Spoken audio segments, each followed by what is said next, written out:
Bom, pessoal, então vamos ver a questão do, agora, finalmente, como que a gente bota dinâmica no spin, né? Ou uma das maneiras que o spin acrescenta a dinâmica do seu sistema, né? Então, a gente vai dizer que existe um momento magnético de spin do elétron. Eu já vou dizer porque isso é específico para o elétron, não qualquer partícula de spin meio, tá? Então a gente vai fazer essa suposição. A gente vai dizer, bom, se eu tenho um momento magnético associado ao momento angular, então talvez eu também tenha um momento magnético também associado agora ao spin, né? Lembra, o nosso momento magnético que a gente viu tanto com o modelo clássico quanto com o modelo quântico, ele se dava assim, era uma constante, né, vezes o momento angular.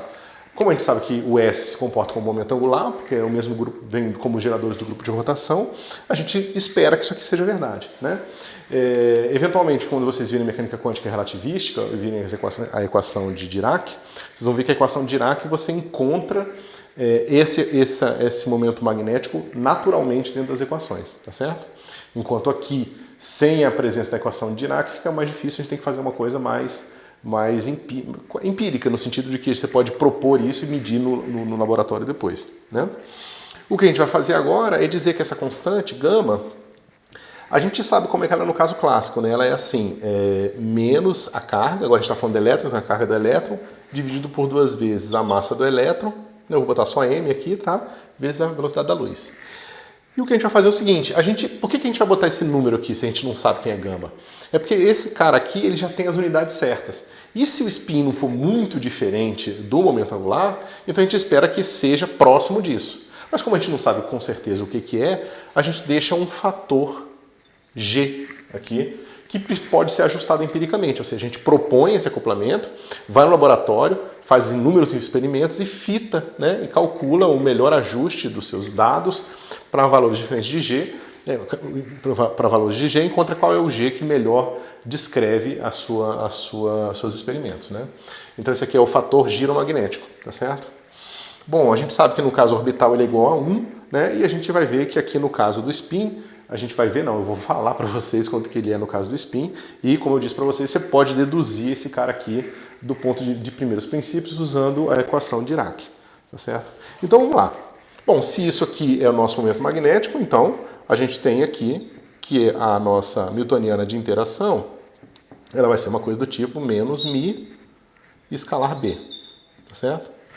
E por que isso?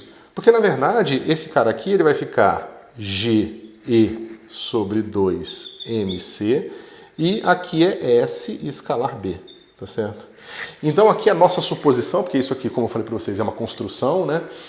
Nossa suposição é que aqui, na verdade, tem que aparecer o momento angular total. Ou seja, o que o campo magnético vê não é nem o momento orbital, nem o de spin. Na verdade, ele vê sempre somado as duas coisas, né? E se aqui a gente está supondo que a dinâmica orbital desacopla da dinâmica de spin, como a gente discutiu no começo da parte de spin, então aqui eu posso fazer o estudo considerando somente a dinâmica da parte de spin, separado da dinâmica orbital. Por isso que essa expressão aqui está bem justificada, tá bom? Bom, como eu falei para vocês, a gente não sabe quanto é que é o fator G, tá certo? Se você pegar a equação de Dirac e deduzir o acoplamento, vocês vão encontrar G igual a 2, tá certo? Só que se você for medir isso no experimento, você vai ver que não é G, né? Experimentalmente, o meu G é parecido com 2, mas não é 2, tá certo?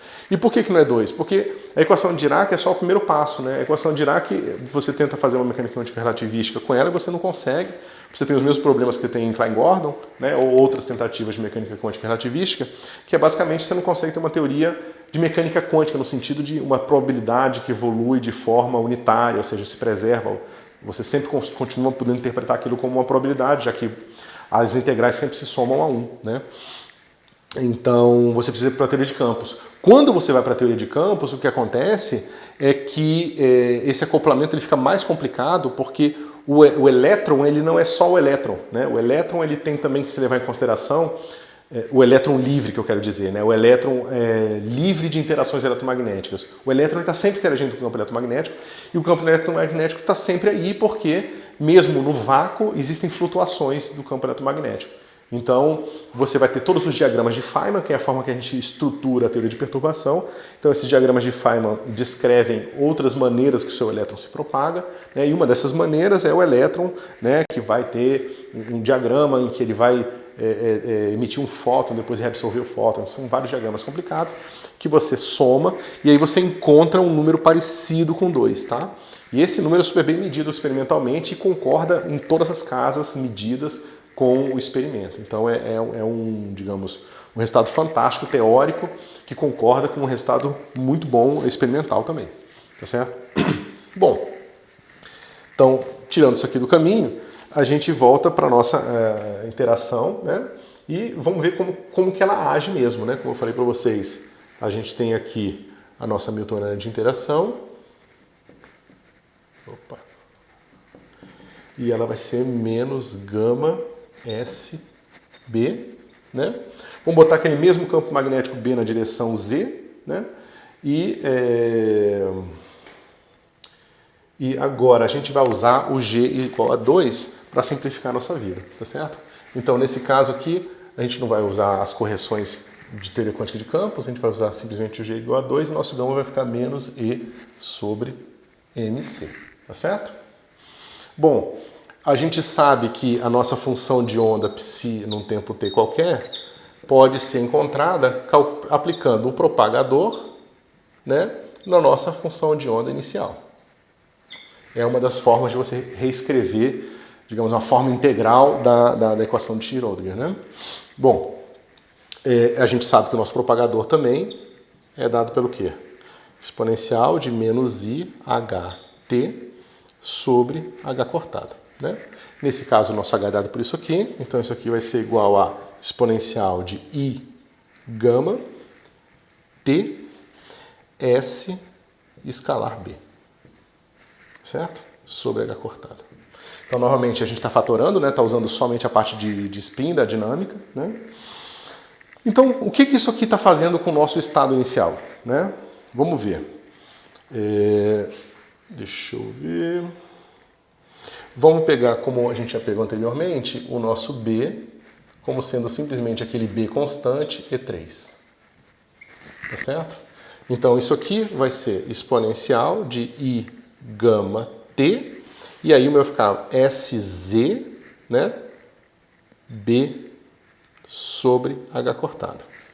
Agora, a gente pode lembrar também que o nosso SZ é igual a H cortado sobre 2, né? A gente viu na outra aula, 1, 0, 0, menos 1. É fácil ver isso, né, pessoal? Aqui é o alto valor positivo H cortado sobre 2, aqui é o alto valor negativo menos H cortado sobre 2, são os dois autovalores do SZ, tá certo? Bom, levando isso em consideração, a gente tem esse cara aqui, vai ser assim, exponencial de I gama T, o H cortado corta, sobre 2B, e aqui eu tenho essa minha matriz, que é uma das matrizes de Pauli, que a gente chama de sigma Z. Sigma Z. Tá certo? Bom, agora, essa matriz aqui, o que acontece com ela ao quadrado? Da identidade. O que acontece ela ao cubo? Volta ela mesma. O que acontece ela à quarta? É a identidade.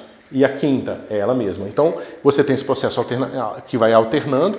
Então, você pega a sua exponencial e expande em série de potências e você vai ver que isso aqui vai ser igual ao quê? Esse cara vai ser em série de potências.